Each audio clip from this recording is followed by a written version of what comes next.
والصلاة والسلام على أشرف الأنبياء والمرسلين سيدنا ونبينا ومولانا محمد صلى الله عليه وسلم وعلى آله وصحبه أجمعين وبعد. Beloved brothers and sisters, honorable Huffaz, ulama, hujjaj, mothers and fathers, viewers and listeners, assalamu alaikum wa rahmatullahi ta'ala wa barakatuh.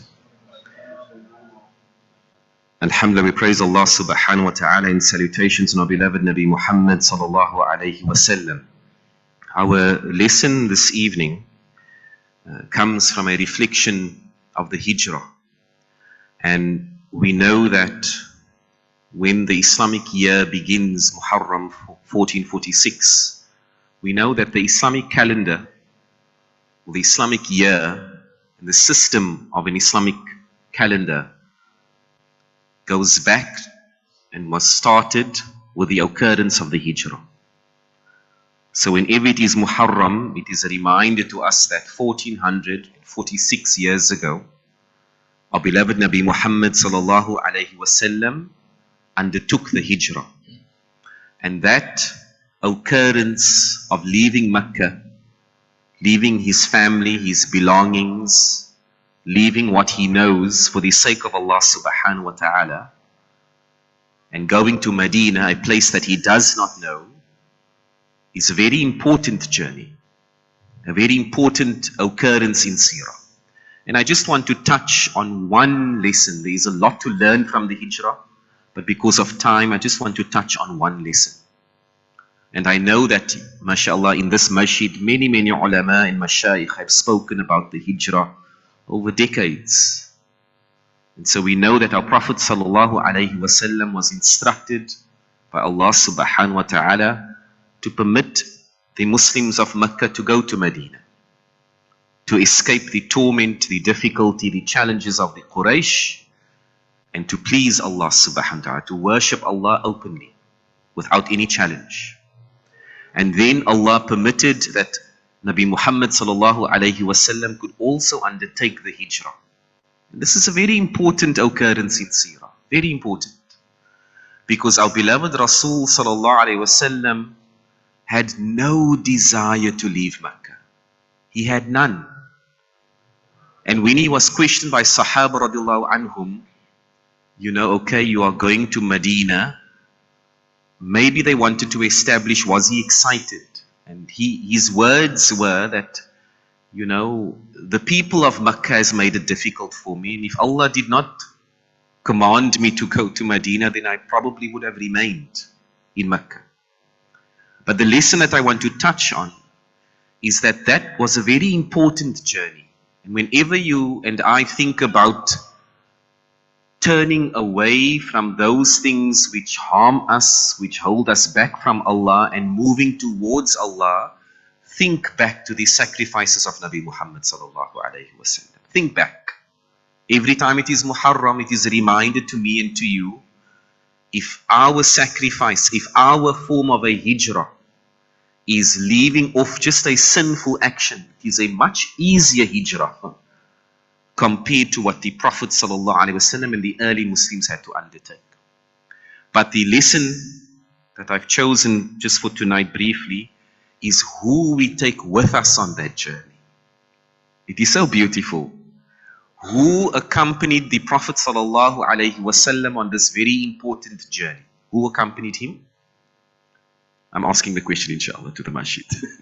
Who accompanied the Prophet ﷺ from Mecca to Medina during the Hijrah? No. His best friend, Abu Bakr, ahsantum. Abu Bakr accompanied the Prophet ﷺ. Now think about it. This is an important moment in Seerah, important moment in history. At that stage, the Prophet ﷺ did not know it was going to mark the Hijrah, the calculation of the Islamic calendar for the ummahs to come. He didn't know that. But this journey of escaping the torment of the Quraysh and going to Medina, something very special occurred, that his best friend, Abu Bakr radiallahu an, was his companion on this journey. And they were scared. They were scared. Imagine running away from hundreds of people who want to kill you, and you are simply leaving. You just want to worship Allah subhanahu wa ta'ala. And we know that our brothers and sisters in Palestine, they go through this. May Allah ease it for them. They have to reflect on, do I make a hijrah? Do I leave this land that I was born in, and their land is a sacred land? Imagine. Hijrah is usually made to their land. And they have to reflect on torment. That's why I say there's a lot of lessons to be taken from this. But the one lesson is, as Allah highlights in the Quran, when you are taking your journey closer to Allah, be careful and be considerate about who is your friend on that journey. Do you know what I love when Hujjaj return from Hajj? They talk about the Hajj buddies, Or we can use the analogy of people who go in Jamaat, and the relationship that you forge with another believer when you are outwardly and inwardly pleasing Allah subhanahu wa ta'ala. It's a special relationship. It cannot be broken easily. And that is why, my parents talk about their Hajj. And the Hajj is as old as I am. My mother was hamil with me, That's why, they used to make jokes, the Hujjaj used to make jokes that I gave my mother problems on Arafah. But my parents performed their Hajj so many years ago, but they'll talk about the bonds they formed with those they undertook the Hajj with. And there's a lesson in this, that when you are making your hijrah, whatever form that is, be considerate of your friends. Be considerate of the person that shares in that journey. And seek good company. For Allah says to us, and this is, as many Mufassirin have indicated, refers to the hijrah. Allah says, ittaqullah, that be conscious of Allah, be mindful of Allah, wa kunu ma'as sadiqeen, and be with those who are truthful. And why do we interpret this to relate to the hijrah? Because Nabi Muhammad sallallahu alayhi wasallam was with Abu Bakr as-Siddiq. He was with Abu Bakr radiallahu anhu, the most truthful. And if you look at their relationship and their interaction, it is so beautiful. Every believer should seek a friend like the Prophet ﷺ had in Abu Bakr radiallahu anhu, where honesty and support in deen was prevalent. And so as you and I try to get closer to Allah today, seek your Abu Bakr.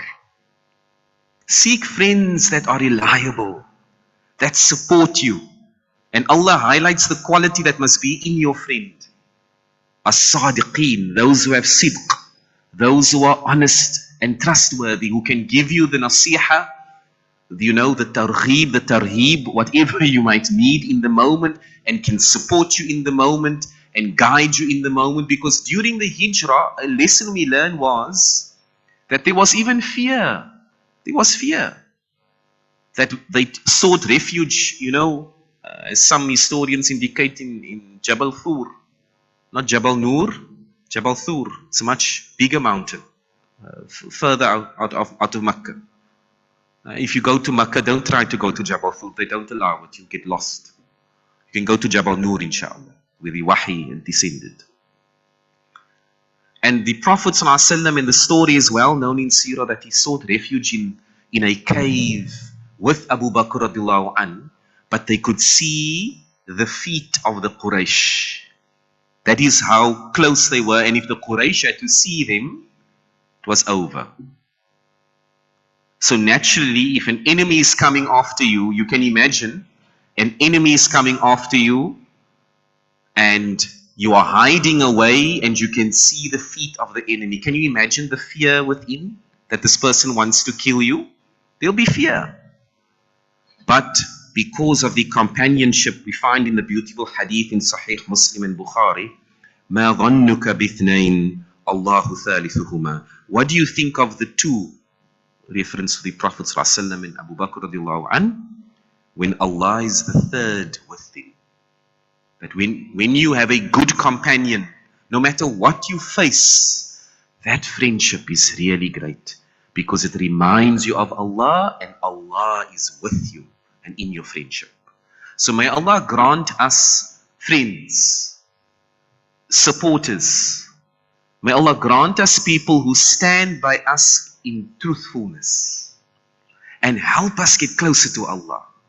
That if you have a friend like that, my dear brother, my dear sister, if you have a friend that reminds you, you know what, this salah time, or make some dhikr, or do you know of this, or this qissa, this hadith, you have a gem, my dear brother and sister.